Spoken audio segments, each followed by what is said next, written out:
Joining the show now, he's a candidate for first selectman in Brookfield, Connecticut. Austin Monteiro on the phone. Hey, Austin. Morning, Austin. Hey, guys. Thanks for having me. Appreciate the opportunity. You got it. First, let's lay out some background. How old are you? I am 38 years old. Oh, okay. You look younger than 38. Good for you. Still a youngin'. Way to go. I appreciate that. It's all the working out, you know? Keep That's you healthy right. and fit. Maybe I That's should what we're try all about. that. You should try this working out. We'll circle. I heard about you guys are doing a push-up contest. I just heard No. a few minutes ago talking about a push-up contest. Nobody No? said that. No. I got to be able to do Never a push-up push-up. to be in a contest. No, Well, we can do one day. We don't do contests anymore.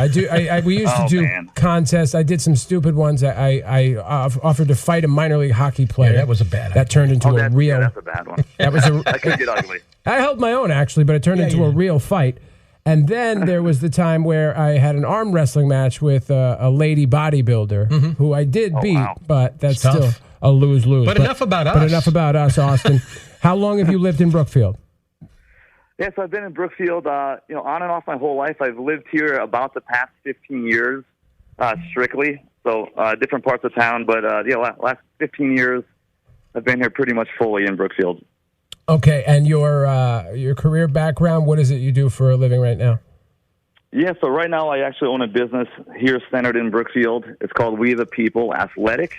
So it's a coaching and consulting business where I work with a lot of local athletes and a lot of local gyms. I also work with gyms and athletes online through an app I run through internet and social media.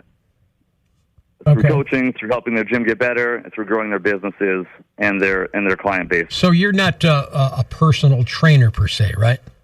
I still train people, yes. I like to think of it as more of a coach, we'll say. And the coaching role is that to serve others. So like a servant leader, right? So it's to put others ahead of you, which I think carries over to this position of first selectman perfectly.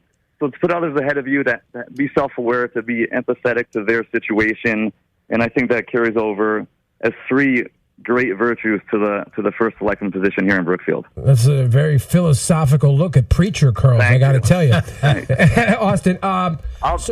What is it that made you want to run for first selectman? Like, where did the idea come from? Sure. So, the last 2 years in this country have been a little crazy, we'll say, as we can all probably attest to. Yeah. So really, for me, in my whole life, it's been about service. When I owned my CrossFit gym, those that are not familiar with CrossFit, really, it's about serving your community and growing a community. And it's honestly like running a small town on top of running a business. So from that background, I really want to serve this community. I think our community locally, statewide, and nationally needs some new people in leadership and seats of decision making.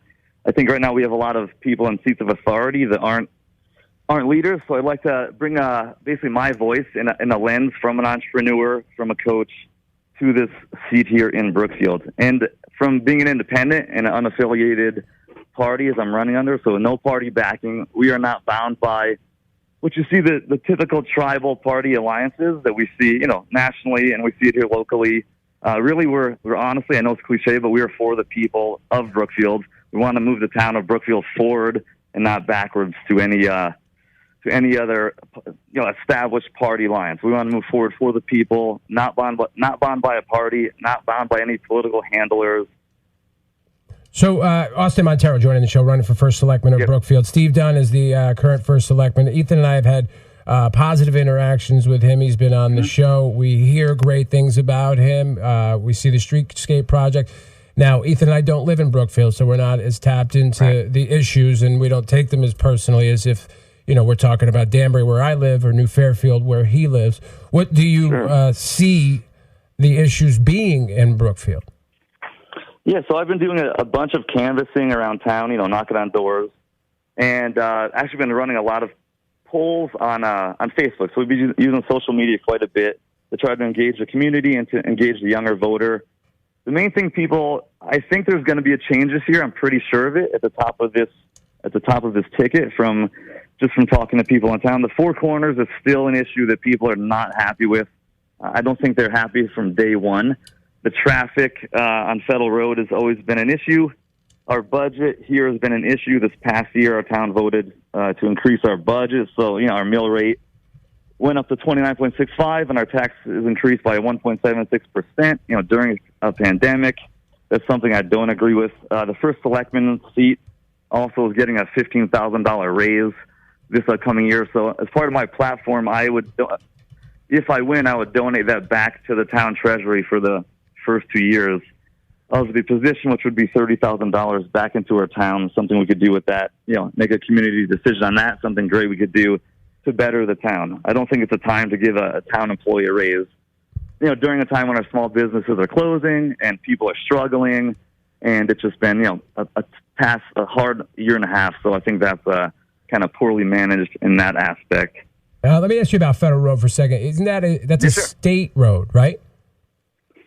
Federal is, yes. So we can't do much about the building, the road work on there, but it's more the Four Corners piece that I am interested in. Right. And with my commercial real estate background, I think I can lend a little different perspective from the selectman seat. Now, the scope of that job doesn't necessarily carry over to, saying what goes here, what goes there. But just to have me in that seat where I can bring that zoning experience and negotiating experience, a lot of my connections, we'll say, from networking in the local commercial real estate world, I think can only help in that position. We have, some empty spaces in there. We have buildings that are, kind of half falling over. We have a lot of blight issues up there. We still have a chance to finish it the right way, and part of my goal would be to help finish that Four Corners area the correct way so people are happy to go there for dinner, or we have maybe more of an activity-based businesses down there, and to help all the businesses in the area thrive from one another. Yeah, so that's what I wanted to ask you about. From an outsider's perspective, sure. I think Ethan and I have talked very positively about the Four Corners, beautification, streetscape, whatever you call it. I didn't know there was an issue with it. What are folks saying that they don't like about it? I'm hearing what you're saying, maybe some more entertainment-based things, but what are people saying they don't like about it? Yeah, I do agree with what you said. I do think the sidewalk looks great, and it's definitely been an upgrade. I think people thought, at least this is what I've been talking to people and canvassing, it's been quite a large number of people. They were expecting like a mini Ridgefield downtown, if you guys are familiar there, or a mini Greenwood Ave in Bethel downtown, something where people go on a weekend or Friday, Saturday, Sunday night with their kids. They go out to eat. They go into some fun little shops. Maybe there's an activity, a fitness type thing, a yoga type thing there. Something like that to attract more of our local residents and, honestly, surrounding town residents to our Four Corners to stimulate the economy down there. I drive down there on a Saturday night, and it's pretty quiet, minus Rich Farm, which is doing great. But to have more destination locations there in town where people can go with their families and friends and just have a good time. Make it more of that, keep it that small town vibe, but still finish building it out the correct way, and there's still time to do that. So if I'm hearing you want to use your real estate background to diversify the types of businesses down there. Is that it? Of course. Yeah. And I think that experience with me doing that will help only in that position carries over great to be able to maybe help end it the right way, finish it the right way, and just attract again the right businesses through different techniques we can use to get them down there, just to build it up. I've talked to a lot of the business owners down there, and some of them say if they have multiple locations, it's their least performing location, and that saddens me. I'm a small business owner. It's what I'm for. I'm all for free enterprise, so it's my probably number one thing on my platform, and I want to be able to help support them and promote them within our community as much as we possibly can. You mentioned Ridgefield. Are you suggesting that we use their model, like maybe set things on fire and then keep it a secret? Here we go with the on fire thing again. Yeah, I would love. Yeah, I think we burn it down and just start over. That may be the best idea. No, not that, but no, we don't want any fires there. Again, no kidding. We can still make it better, but there definitely are people. I think a lot of our community is kind of upset with the way it's gone, we'll say. And then we're going to have, the new. We're going to have some increased traffic there with the 2 stoplights going where the food emporium's going. So it's going to be a hot topic for the foreseeable future. So I just think having that commercial background in real estate will only be of help in this position as first selectman. And again, forgive me, other than you and Steve, who else is running? Yeah, so Steve's obviously Democrat incumbent. I'm running as unaffiliated independent, and then Tara Carr is running on the Republican ticket here in Brookfield. So November 2nd, and we wish you well. Keep us in touch. Keep us apprised of what you're up to, and whatever it is you have to say leading up to the day. I'm running out of. Well said. Yeah, thank you, buddy. I appreciate it. Anytime I could be of help. Thanks, Austin. I will. One last plug, if I can get 2 seconds. Sure. We're going to have a headquarters on Federal Road, like a street front office, 616 Federal Road, from 9:15 to Election Day. Website's austinmonteiro.com, and we do a lot on Facebook and on Instagram. It's both Austin Monteiro. So if anybody's out there listening, you want to check it out, we're pretty strong on those platforms, and we'll have our office set up here in about a week and a half or so. All right, Lou and I'll stop down. You can treat us to lunch. Or something. You got it. Come on by. Best of luck, Thanks, Austin. Thank you. Right next door. Thank you, guys. Take care. Bye-bye. Austin Monteiro. Bye-bye.